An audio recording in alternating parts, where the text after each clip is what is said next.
सुना है तुम बहुत मसरूफ़ हो।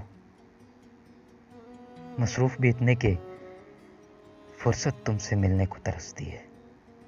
सुनो, मसरूफ़ियत के दायरे को पाट कर फुर्सत से मिलने का कभी मौका मिले तो सबसे पहले खुद से मिलना। फिर फरागत का कोई लम्हा बचे तो गम के नम आलूद रस्तों पर कहीं से धूप ला रखना। भटकती शाम से पुरवा के धीमे गीत सुनना। आहटों की तितलियों के रंग चुनना। बादलों की धुंध में छिपते हुए मंजर से तस्वीरें बनाना। आईना रू सातों के अक्स आंखों में सजाना।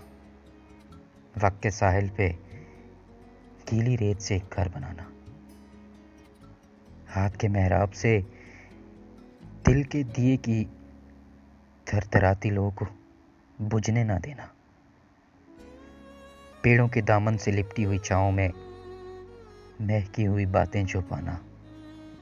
और परिंदों की चहक से नज्म के मिसरे बनाना। या परों की ओट से छनती हुई किरणों से यादों की दनक भरना। कर नहीं तो कासनी फूलों की सूरत मन के सूनेपन में खिलना। फिर भी अगर फुर्सत मिले तो मुझसे मिलना। हाँ, अगर फुर्सत मिले तो मुझसे मिलना।